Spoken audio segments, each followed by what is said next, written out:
জীৱনত ধন সম্পত্তিয়ে সকলো নহয়। বহু ধনৰ গৰাকী হ'ব পাৰে আপুনি, কিন্তু অন্তিম মুহূৰ্তত ধন সম্পত্তিয়ে আপোনাক সংগ নিদিয়ে পৰিয়ালৰ সুখ। উদাহৰণ বাৰাণসীৰ এইগৰাকী বৃদ্ধ।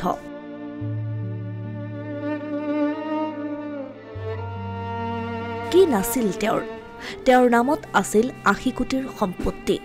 তেওঁ আছিল সামাজিকভাৱে প্ৰতিষ্ঠিত। তেওঁৰ নামত আছে পদ্মশ্ৰীৰ সন্মানো, কিন্তু জীৱনৰ বিয়লি বেলাত তেওঁ নিঃসংগ হৈ ৰ'ল। ক'ব বিচাৰিছো এটা কাহিনী। বৃদ্ধাশ্ৰমত থকা এইগৰাকী বৃদ্ধ কোনো দৰিদ্ৰ পৰিয়ালৰ বৃদ্ধ নহয়। নাম যশ সম্পত্তি সকলো থাকিও মৃত্যুৰ সময়ত তেওঁ নাপালে পৰিয়ালৰ এষাৰ মাত, নাপালে সন্তানৰ মৰম। ধন থাকিলেই সকলো সম্ভৱ নহয়, তাৰেই যেন প্ৰমাণ বাৰাণসীৰ এইগৰাকী বৃদ্ধ। পুত্ৰ প্ৰতিষ্ঠিত ব্যৱসায়ী, কন্যা চৰকাৰী অভিযন্তা। তাৰ পাছতো অন্তিম শয়নত শুই পৰালৈকে তেওঁৰ ঠিকনা আছিল এখন বৃদ্ধাশ্ৰম। এওঁ পদ্মশ্ৰী বঁটা বিজয়ী আধ্যাত্মিক লেখক শ্ৰীনাথ খাণ্ডেলৱাল।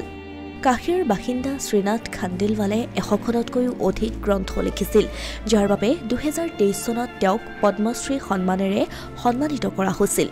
খবৰ মতে পিতৃ সাহিত্য আৰু আধ্যাত্মিকতাত নিমগ্ন হৈ সময় কটোৱাৰ সুযোগ লৈ পুত্ৰ কন্যাই তেওঁৰ সকলো সম্পত্তি আত্মসাৎ কৰি অসহায় আৰু অসুস্থ অৱস্থাত তেওঁক ৰাস্তাত এৰি থৈ গৈছিল। সমাজকৰ্মীসকলে তেওঁক কাশী কুষ্ঠ বৃদ্ধাশ্ৰমলৈ লৈ আহি তেওঁক আশ্ৰয় দিছিল।